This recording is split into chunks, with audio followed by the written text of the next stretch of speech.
Hello, and thanks for joining me today. SocialLife's the name we've given to our survey that tracks social media use in the UK.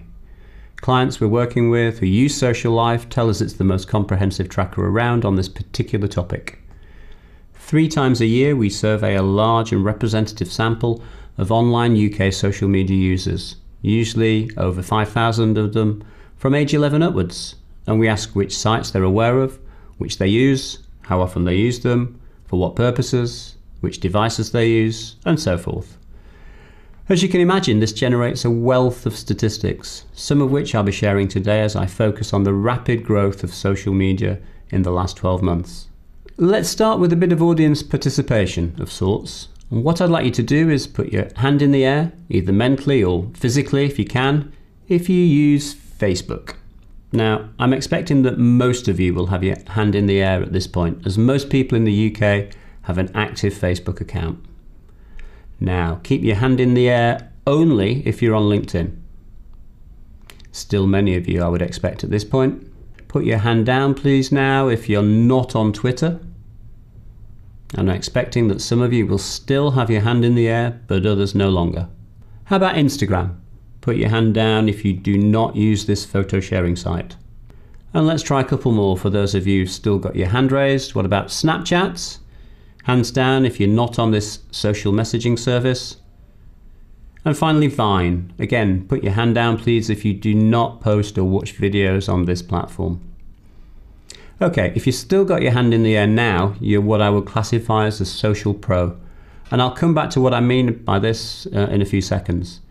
But that's all the audience participation for this session. You can sit back comfortably now.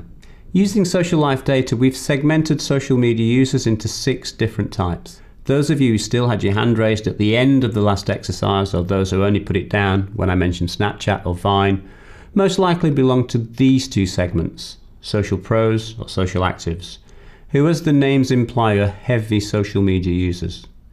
Social pros, for example, don't like going on holiday to locations when they can't continue to post and blog. At the other end of the social spectrum is the segment we call barely social. These people are typically, although not exclusively, older men who are on Facebook and have a look at it every now and again, or perhaps they watch the occasional YouTube video, but otherwise they tend to prefer more traditional media like newspapers and TV.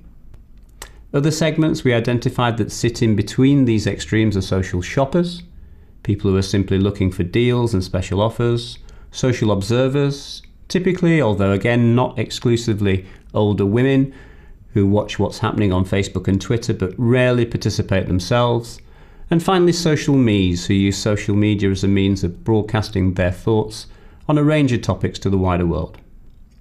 Do you recognize yourself in any of these segments? Okay, another question for you now. What percentage of people do you think are using social media in the UK these days? 50% maybe? 60? 70? In fact, the overall incidence, based on SocialLife and ONS statistics, is that 4 out of every 5 people in the UK are active on social media to some degree.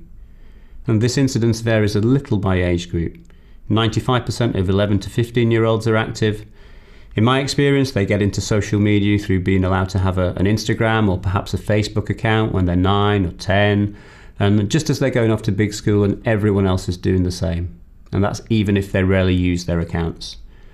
At the other end of the age spectrum, a clear majority of people aged 65 and over are also active on social media these days. Now, one of our social media clients recently asked me whether people are still very into social media or are they starting to get a bit fed up with it. And we tested this by checking whether usage is increasing or declining at the individual level. And the findings are really clear. The overall usage trend is upwards, with 38% using social media more often than they did 12 months ago, compared with 12% who are using it less. This upward trend is consistent across all demographics, young and old, but it's particularly apparent with 11 to 24-year-olds, with 50% of this group saying they're using social media more often nowadays. I think it's fair to say that organisations that don't yet have a structured social media strategy, and I'm talking here about customer service as well as marketing, are completely crazy. This is not something they can ignore any longer. Okay, let's get back to social media platforms and begin with a quick look first of all at which platforms have the most recognizable names. Now, I mentioned 7 of the more obvious social media platforms earlier, but SocialLife actually covers 22 platforms, including established favorites like Facebook, Twitter and YouTube, sites like Snapchat and Vine that have only been around for a couple of years, and also specialist sites with a social element like Spotify, Xbox Live and Mumsnet. Now, lots of numbers on this chart, I'm afraid, where we're showing the September 2013 results in light blue and the equivalent 2014 figures in dark blue. You don't need to read them all, but there are a few key things that I wanted to highlight. Most people have been familiar with what I call the big 4, Facebook, YouTube, Twitter and Google+, for quite a while now, and these have remained pretty static since 2013. But several others have seen a really big leap in consumer awareness. The brands are ranked here according to their 2014 position, but if we rank them based on the biggest year-on-year changes, the picture is a bit clearer. And the biggest climbers are Snapchat and Vine, which have both increased by over 100%. Then Pinterest and Instagram, which are both up by 13 or 14%.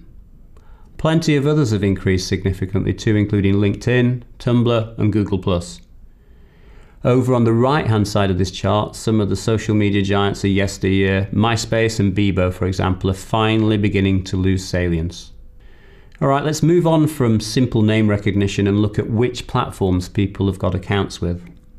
On average, UK social medias are signed up to 4 of the featured platforms. This varies between 2.5 and 5.5 according to age group, and it's 16 to 34-year-olds who are most promiscuous in their platform usage. Many of the platforms on the left of this chart have seen significant growth in the last 12 months, including Twitter and Google+, as well as emerging platforms like Instagram and Snapchat. But also please notice that even with this significant growth, most platforms are still confined to minority use or used by a niche audience in some cases. If we look at platform membership by age, it's immediately obvious that Facebook's the only age-neutral platform, with usage pretty consistent across all groups, although higher among women than men. Most other platforms see membership levels fall dramatically once we get past people in their 30s. LinkedIn's the only platform to buck this trend, with membership peaking among 35 to 44-year-olds. There are also clear gender differences, with several platforms, in addition to Facebook, having a more female usage profile. Instagram and Pinterest, for example. Others like YouTube, Google+, LinkedIn have a male skew. When we begin to examine platform usage, Facebook stands out from the pack even more, with 80% of all social media users active at least monthly. YouTube's the nearest challenger at 48%, and then a further big drop to Twitter at 35%. So Facebook is still dominant, but again we can see significant growth from other emerging platforms like Instagram, Snapchat and Pinterest. Let's look now at active use of platforms by age, and this reveals the extent to which active use is the domain of 16 to 34-year-olds.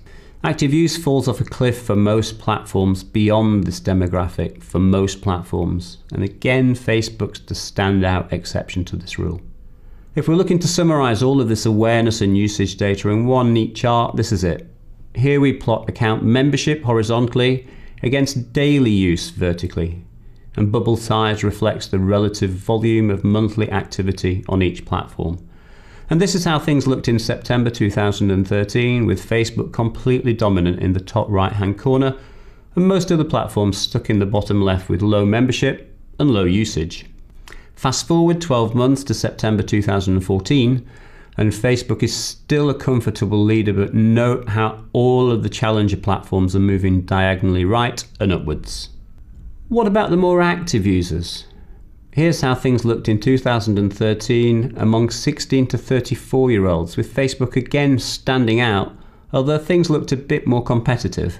And again, let's bring things up to date for this demographic, and we see a much more competitive picture emerging. This is more like the one painted by social media commentators who are predicting that Facebook will no longer dominate in a couple of years' time. But for now, Facebook retains its crown as the UK's #1 social platform. And as we've seen, Facebook's the site we're most familiar with and the site most of us use most often. I don't have time to show you this today, but Facebook is also the site we consider to be the most important and most enjoyable. It's the site we're most likely to use for work purposes, to complain about service providers, to get bullied on, and so on and so forth. As well as looking at the social media platforms that people use, we also track the devices they use to access them. And there's a very clear trend towards using smaller devices, in particular smartphones, but also tablets in the last 12 months.